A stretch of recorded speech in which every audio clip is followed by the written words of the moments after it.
Shalom saudara, jumpa lagi bersama dengan saya, Pendeta Cecep Suparman. Hari ini kita akan bicara renungan dengan judul Melihat Keselamatan. Melihat Keselamatan.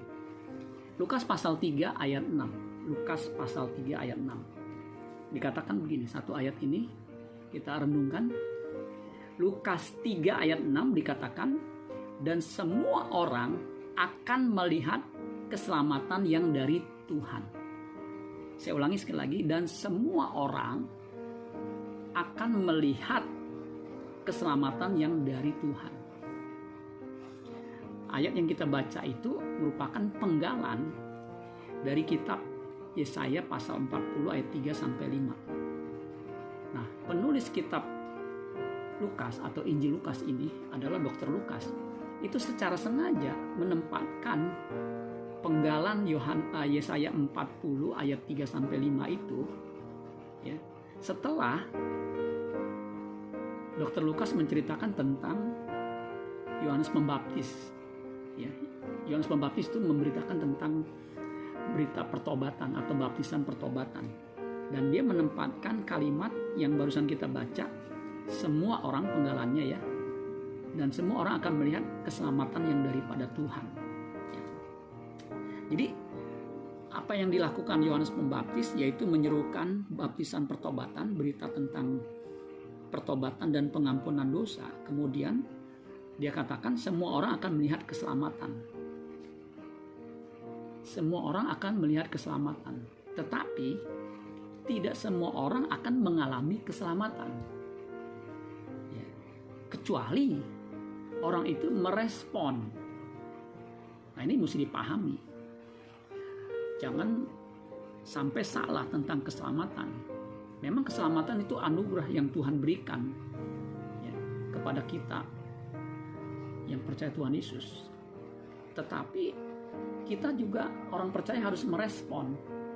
Makanya kalau kita kaitkan dengan ayat sebelumnya di mana Yohanes Pembaptis memberitakan berita pertobatan dengan mengatakan bertobatlah dan berilah dirimu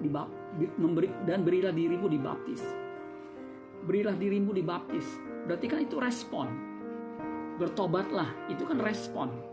Hal yang sama yang Tuhan Yesus beritakan, bertobatlah sebab kerajaan Allah sudah dekat. Itu kan jelas respon. Jadi semua orang bisa melihat keselamatan. Semua orang bisa meyakini Yesus sebagai Tuhan dan Juru Selamat. Tetapi belum tentu semua orang mengalami keselamatan kalau dia tidak merespon. Hanya orang yang hidup dalam pertobatan yang akan mengalami keselamatan. Kenapa? Orang yang hidup dalam pertobatan akan ditandai dengan buah pertobatan. Ada hasilnya, yaitu buah pertobatan. Di ayat 8 dikatakan begini, jadi hasilkanlah buah-buah yang sesuai dengan pertobatan. Jadi kalau kita mau mengalami keselamatan, kita harus merespon, itu jelas. Ketika orang merespon, ada tindakannya itu bisa terlihat dari apa? Buahnya, yaitu buah pertobatan dan buah roh, buah yang lain, buah roh di Galatia 5 ayat 22 sampai 23. Ada 9 buah roh. Kasih, sukacita, damai sejahtera, kesabaran, kemurahan, kebaikan, kesetiaan, kelemah lembutan, penguasaan diri. 9 buah roh. Jadi keselamatan itu ditandai dengan apa? Dengan kehidupan yang dipulihkan, kehidupan yang diubahkan, kehidupan yang bisa dirasakan perubahannya. Makanya kalau orang mengaku percaya Tuhan Yesus, mengaku selamat, tapi kehidupannya masih amburadul, diragukan keselamatannya, diragukan kepercayaannya itu. Jadi orang yang mengalami keselamatan itu bisa dirasakan.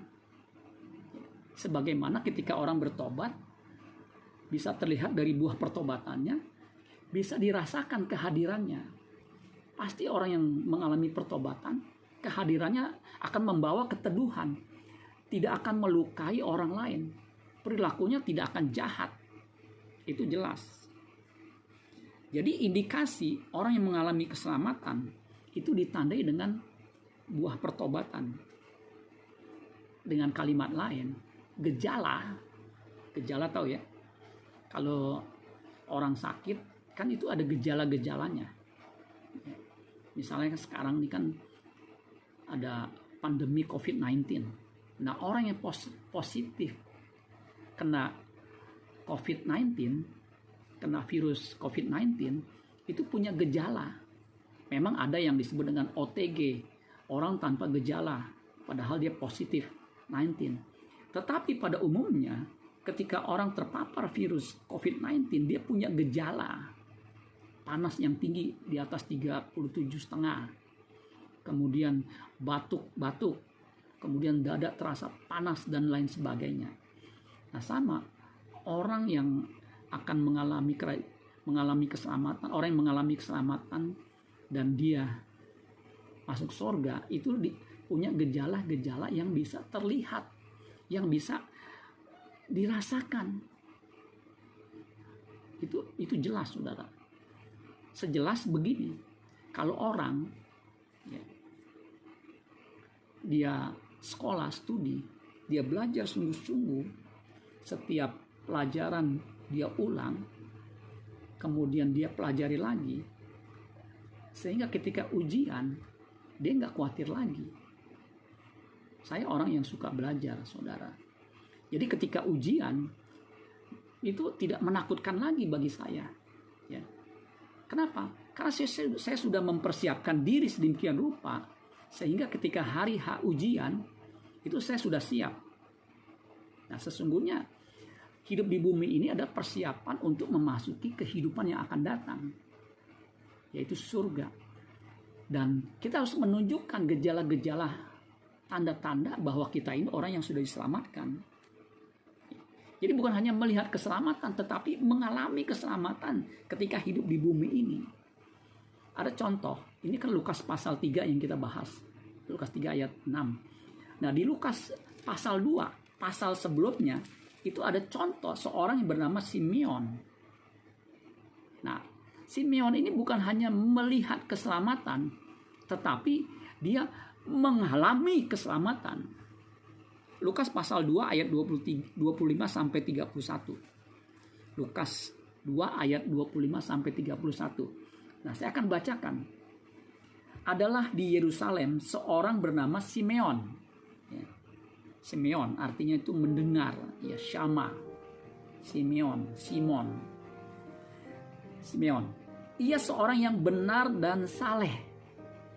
Nah, ini suatu predikat yang bagus, ya, benar dan saleh, ya. Yang menantikan penghiburan bagi Israel. Roh Kudus ada di atasnya. Jadi Roh Kudus ada di atas Simeon yang benar dan saleh. Jadi kalau orang yang mengalami keselamatan itu bisa kelihatan hidupnya benar dan saleh. King James memberi judul perikop yang kita baca ini, ya, ayat 25 ini judulnya Simeon sees God's salvation. Simeon sees God's salvation. Simeon melihat keselamatan yang dari Allah. Ya. Saya ulangi lagi ayat 25, karena ayat 25 ini kuncinya penting sekali, ya. Adalah di Yerusalem seorang bernama Simeon. Ia seorang yang benar dan saleh. Makanya orang Kristen harus benar dan saleh. Yang menantikan penghiburan bagi Israel. Roh Kudus ada di atasnya. Dan ayat 26, kepadanya telah dinyatakan oleh Roh Kudus bahwa ia tidak akan mati sebelum ia melihat Mesias, yaitu dia yang diurapi Tuhan. Saudara dimanapun berada, jangan mati dulu sebelum melihat mengalami Mesias. Sekali lagi, jangan mati dulu sebelum melihat mengalami Mesias. Ayat 27, ia datang ke bait Allah oleh Roh Kudus. Ketika Yesus, anak itu, dibawa masuk oleh orang tuanya untuk melakukan kepadanya apa yang ditentukan hukum Taurat. Jadi Yesus masih bayi, ya. Menurut tradisi, ya, setelah masa pentahiran, biasanya masa pentahiran wanita habis melahirkan itu 33 hari. Ya. Nah, setelah itu hari ke-34 anak yang baru dilahirkan itu dibawa masuk ke bait suci, ya, untuk dipersembahkan. Nah, jadi Yesus berarti umurnya baru 34 hari. Dia disunat hari ke-8 dan ini ketika dibawa masuk ke bait Allah umurnya 34. Bayangin, masih bayi, masih merah mungkin, ya. Ayat 28, ia menyambut anak itu, yang lebih tepatnya menyambut bayi itu, ya. Bayi itu. Jadi Simeon menyambut anak itu dan menatangnya, artinya mengangkatnya, ya, mengangkatnya. Took him up, mengangkat begitu, ya. Sambil memuji katanya. Nah, perhatikan pujian Simeon kepada Allah. Ini kalimatnya luar biasa, ya. Kalimat pujian Simeon ini luar biasa. Perhatikan. Sekarang Tuhan, biarkanlah hamba-Mu ini pergi dalam damai sejahtera sesuai dengan firman-Mu. Simeon sudah melihat Mesias. Simeon sudah merasakan Mesias. Padahal Yesus itu usianya baru 34 hari. Ini luar biasa. Karena Yesus memang juru selamat. Bukan pada waktu di bumi ini saja. Di bumi ini jelas dia berinkarnasi menjadi manusia. Kalau kita baca di Perjanjian Lama, ada firman mengatakan, akulah Tuhan, akulah juru selamatmu. Itu Yesus. Jadi apa yang dikatakan Simeon sekarang, Tuhan, biarkanlah hamba-Mu ini pergi, artinya meninggal, dalam damai sejahtera sesuai dengan firman-Mu. Nah, orang yang mengalami keselamatan, orang yang sudah menemukan keselamatan, orang yang hidup dalam keselamatan, itu akan mati dengan tenang, mati dengan damai sejahtera. Orang yang mengalami perubahan hidupnya, mengalami Kristus dalam hidupnya, dia nggak takut mati. Dia akan damai sejahtera menghadap Tuhan. Makanya kalau saudara masih takut mati, coba renungkan hidup saudara. Apakah sudah percaya Yesus sungguh-sungguh atau belum? Kalau orang yang percaya Yesus sungguh-sungguh, dia tidak akan takut mati. Mati merupakan kesempatan atau jembatan emas untuk dia bisa memasuki kehidupan kekal. Karena punya keyakinan dan punya jaminan bahwa Yesus itu juru selamat. Kalau orang mempunyai keyakinan bahwa Yesus juru selamat, Tuhan, dia tidak akan takut mati. Yohanes 3 ayat 16, karena begitu besar kasih Allah akan dunia ini sehingga dikaruniakannya anaknya yang tunggal, supaya setiap orang yang percaya kepadanya tidak binasa, melainkan beroleh hidup yang kekal. Jadi orang yang percaya akan beroleh hidup yang kekal. Yesus berkata, akulah jalan, kebenaran, dan hidup.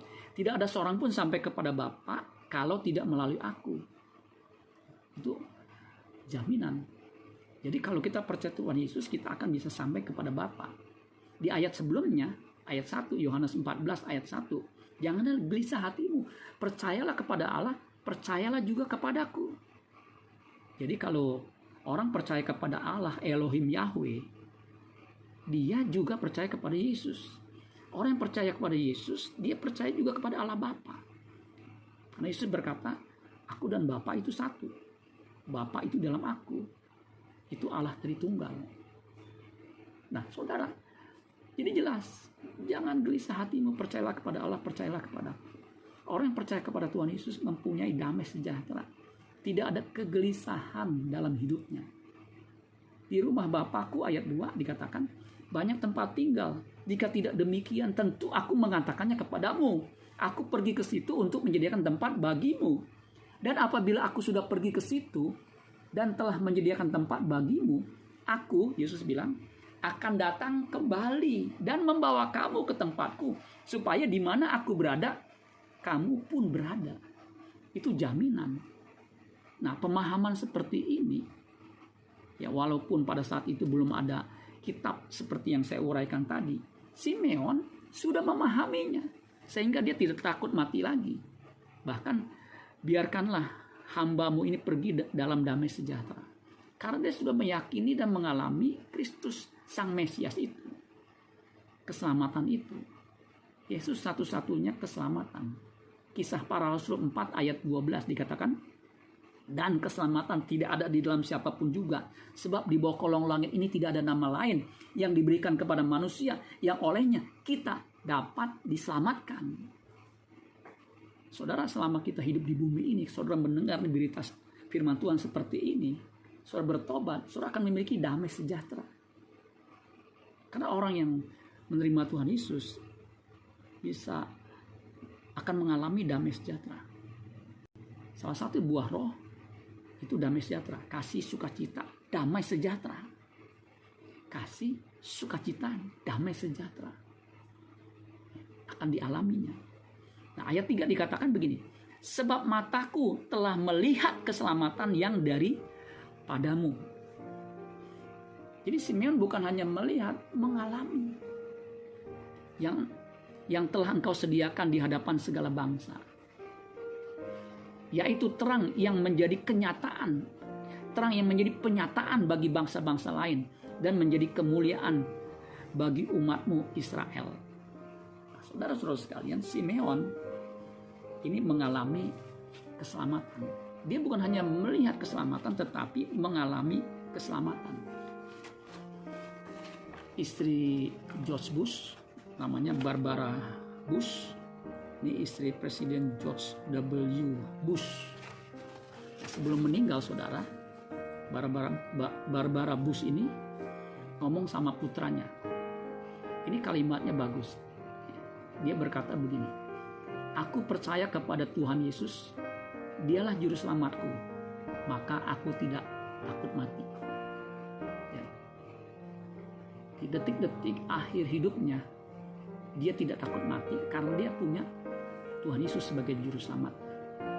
Nah, saudara-saudara sekalian, biarlah kita bukan hanya belajar tentang keselamatan soteriologi, bukan hanya tahu tentang keselamatan hanya ada dalam Tuhan Yesus Kristus, hanya ada dalam Yesus, tapi kita juga harus mengalami keselamatan di dalam Dia. Nah, ciri orang yang mengalami keselamatan, hidupnya tidak duniawi, hidupnya pasti benar dan saleh. Makanya kalau orang masih duniawi, materialistis, hedonistis, jangan-jangan dia belum diselamatkan. Karena ketika orang diselamatkan, gejalanya pasti bisa dirasakan. Tidak ada arogansi, tidak ada kesombongan, tidak ada dusta. Itu jelas, saudara. Makanya orang yang bersih hidupnya tidak duniawi, dia punya naluriah, kepekaan terhadap suara dan kehendak Allah. Seperti Simeon, ya, di usia lanjut, ya, dia punya kepekaan. Ya. Kok bisa ya Yesus hari ke-34, kemudian Simeon datang. Dia datang ke bait Allah itu, di Alkitab mengatakan karena Roh Kudus. Artinya dia punya kepekaan. Maka orang yang bersih hatinya, orang yang dipenuhi firman Tuhan, orang hidupnya saleh, dia punya kepekaan, dia punya naluriah untuk bisa mengerti kehendak Allah. Makanya selama kita hidup di bumi ini, kita harus menjaga hidup kita bersih, supaya ketika di akhir hidup kita, kita siap menghadap Sang Halik Pencipta kita, sehingga kita bisa masuk ke rumah Bapa di surga. Dan itu menjadi kesukaan yang besar buat kita semua. Saudara-saudara sekalian, saya mendorong saudara untuk belajar firman Tuhan dan mengalami firman Tuhan dalam hidup saudara, mengalami Yesus dalam hidup saudara melalui firman-Nya, dan hidup saudara akan diubahkan. Dan ciri orang yang hidupnya berubah, dia tidak takut mati, dan hidupnya bisa dirasakan, hidupnya bisa bermanfaat. Kalau kita sebagai orang tua, sebagai ayah, sebagai istri, kita bisa membawa manfaat, membawa perlindungan, membawa damai sejahtera buat orang keluarga kita. Kalau kita sebagai anak juga bisa dirasakan. Apalagi sebagai hamba Tuhan, pasti hidupnya akan memberkati jemaat yang dilayaninya. Hidupnya akan membawa keteduhan bagi pengurus yang membantunya, bagi rekan-rekan sepelayanannya. Makanya kalau hamba Tuhan masih hidupnya urakan, jangan-jangan dia belum mengalami keselamatan. Kita tetap terus harus belajar merenungkan diri kita, apakah kita sudah hidup di dalam Tuhan, apakah hidup kita seperti Simeon yang benar dan saleh. Amin buat firman Tuhan. Tuhan Yesus memberkati. Sola Gracia.